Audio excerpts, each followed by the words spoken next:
चलेगा, ध्यान से सुनेगा। ये वाला जो सवाल है सीडीएस के पेपर में आया 2018 का, ठीक है, सबसे पहले सीडीएस के पेपर में आया था, उसके बाद एसएससी के या स्टेट एग्जाम के हर उसमें पूछ लिया गया है ये सवाल। बनाओ, आपको कांसेप्ट क्लियर होना चाहिए। अगला टाइप, एक passenger train and goods train are running in same direction on parallel track.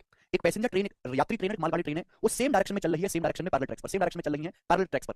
If the passenger train now takes 4 times as long as to pass the goods train as when they are running in opposite direction. Passenger train और goods train same direction में चल रही है parallel tracks पर।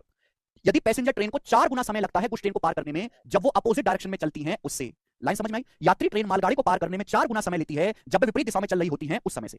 समझ में आया? यानी कि जब ये दोनों ट्रेन अपोजिट डायरेक्शन में एक दूसरे को पार करती हैं उससे 4 गुना समय लगता है एक पैसेंजर ट्रेन को गुड्स ट्रेन को पार करने में जब वो सेम डायरेक्शन में चलती हैं। तो आपसे पूछा है पैसेंजर ट्रेन और गुड्स ट्रेन की स्पीड का रेशियो क्या है।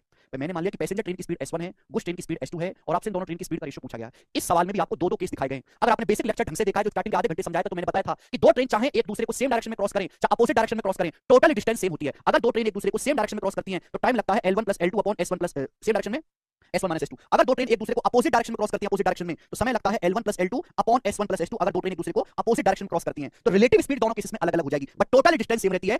अगर दो रेलगाड़ी चाहे एक दूसरे को सेम डायरेक्शन में क्रॉस करें चाहे अपोजिट डायरेक्शन में क्रॉस करें, डिस्टेंस सेम चलनी पड़ेगी L1 + L2। डिस्टेंस कांस्टेंट है भाई। अगर डिस्टेंस कांस्टेंट है तो मैंने आपको बिल्कुल पहली क्लास में पढ़ाया है, स्पीड और टाइम का रेशियो एक दूसरे का उल्टा होता है अगर डिस्टेंस कांस्टेंट है। बस ये कांसेप्ट आपको जानना है। जब आपको कांसेप्ट ही नहीं पता होगा आप सवाल कैसे कर लोगे? बिना थ्योरी पढ़े आप सवाल करने आ जाते हो स्किप करके।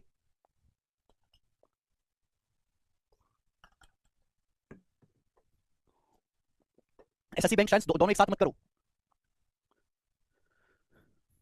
यहां तक समझ में आया? डिस्टेंस कांस्टेंट है तो स्पीड टाइम का रेशियो रिवर्स होगा मेरे दोस्त। अगर दो ट्रेन एक दूसरे को अपोजिट डायरेक्शन में क्रॉस करती हैं अपोजिट डायरेक्शन में तो रिलेटिव स्पीड क्या होगी? S1 + S2 ये होगी। अगर दो ट्रेन एक दूसरे को सेम डायरेक्शन में क्रॉस करती है सेम डायरेक्शन में तो रिलेटिव स्पीड क्या होगा मेरे दोस्तों? S1 - S2। यहां पे साफ-साफ बोला गया है कि पैसेंजर ट्रेन गुड्स ट्रेन के सेम डायरेक्शन में चल रही है और पैसेंजर ट्रेन 4 गुना समय लेती है गुड्स ट्रेन को क्रॉस करने में अपोजिट डायरेक्शन की तुलना में। यानी कि पैसेंजर ट्रेन ने गुड्स ट्रेन को क्रॉस किया है तो पैसेंजर ट्रेन की जो स्पीड है वो ज्यादा है गुड्स ट्रेन से। भाई अगर पैसेंजर ट्रेन गुड्स ट्रेन को क्रॉस करती है, यात्री ट्रेन मालगाड़ी को पार कर रही है, तो तभी पॉसिबल है जब पैसेंजर ट्रेन की स्पीड ज्यादा हो गुड्स ट्रेन की स्पीड कम हो। तो अपोजिट डायरेक्शन में रिलेटिव स्पीड होता है S1 + S2, सेम डायरेक्शन में रिलेटिव स्पीड होता है S1 - S2। ये स्पीड का रेशियो है। सवाल में साफ-साफ कह रहा है कि सेम डायरेक्शन में 4 गुना समय लगता है अपोजिट डायरेक्शन की तुलना में। अगर अपोजिट डायरेक्शन में आपको 1 घंटे लगा है तो सेम डायरेक्शन में 4 गुना समय लगता है, उतनी ही दूरी जाने में 4 गुना समय लगता है। तो यानी कि टाइम का रेशियो 1:4 है।